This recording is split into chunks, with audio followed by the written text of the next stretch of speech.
الكريم أما بعد أعوذ بالله من الشيطان الرجيم بسم الله الرحمن الرحيم وذروا ظاهر الإثم وباطنه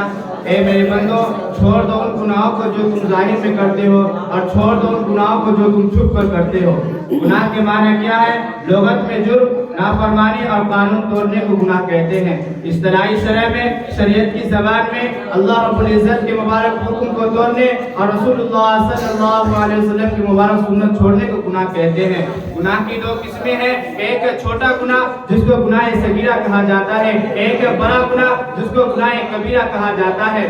جب آدمی کسی گناہ کو بڑا سمجھ کر کرتا ہے تو اللہ تعالیٰ کی ہاں چھوٹا ہو جاتا ہے، اور جب بندہ کسی گناہ کو چھوٹا سمجھ کر کرتا ہے تو اللہ تعالیٰ کی ہاں بڑا ہو جاتا ہے۔ عام طور پر اس زمانے میں انسان بڑے بڑے گناہ کو زیادہ ہی کرتا ہے۔ مثال کے طور پر نماز نہ پڑھنا، غیبت کرنا، جھوٹ بولنا، وعدہ خلافی کرنا، عورتوں کا بے پردہ گھومنا، میوزک اور گانے سننا، ٹی وی دیکھنا، مردوں کی عورتوں کی طرح یا عورتوں کا مردوں کی طرح لباس پہننا، ان کی جیسی شکل و صورت بنانا، کسی کا عیب تلاش کرنا، امانت میں خیانت کرنا،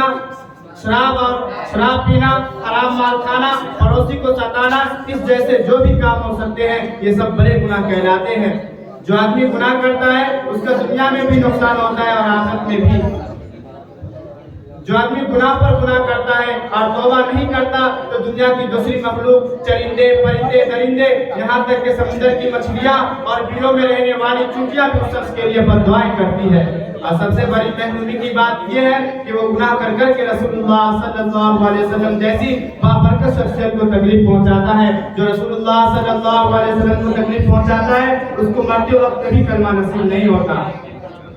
ایک آدمی مرنے لگا، کسی نے اسے کہا کہ کلمہ کہو، اس نے کہا کہ میں چاہتا ہوں کہ کلمہ پڑھوں مگر کوئی میری زبان پکڑ لیتا ہے۔ جب آدمی گناہ پر گناہ کرتا ہے اور توبہ نہیں کرتا تو دنیا کی دوسری مخلوق، چرندے، پرندے، درندے، یہاں تک کہ سمندر کی مچھلیاں اور بیلوں میں رہنے والی چونٹیاں بھی شخص کے لیے بددعائیں کرتی ہے۔ جو آدمی گناہ پر گناہ کرتا ہے تو اس کا دل بالکل سیاہ ہو جاتا ہے، اور جس کا دل بالکل سیاہ ہو جاتا ہے تو گناہ اس کے دل میں بالکل رچ بس جاتے ہیں، اور جس کے دل میں گناہ بالکل رچ بس جاتے ہیں تو مرتے وقت اس کی زبان سے وہی نکلتا ہے جو اس کے دل میں ہوتا ہے۔ عربی مقولہ ہے کلو اناء یتوسع بما فیہ، برتن سے وہی نکلتا ہے جو اس میں ہوتا ہے۔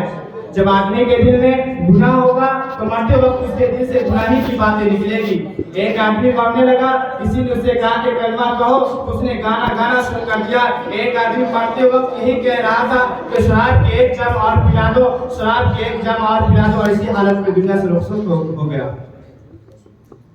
خدا جب عقل لیتا ہے تو حماقت آ ہی جاتی ہے، جب وہ گناہ پہ گناہ تو ضلالت آ ہی جاتی ہے۔ جب آدمی گناہ پر گناہ کرتا ہے تو اللہ پاک اس کو دنیا میں یہ سزا دیتے ہیں، اللہ پاک اس کو دنیا میں یہ سزا دیتے ہیں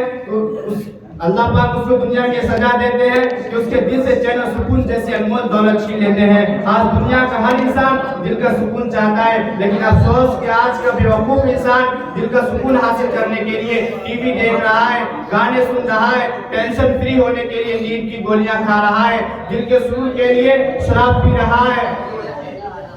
دل کے سکون کے لیے شراب پی رہا ہے، نائٹ کلبوں میں جا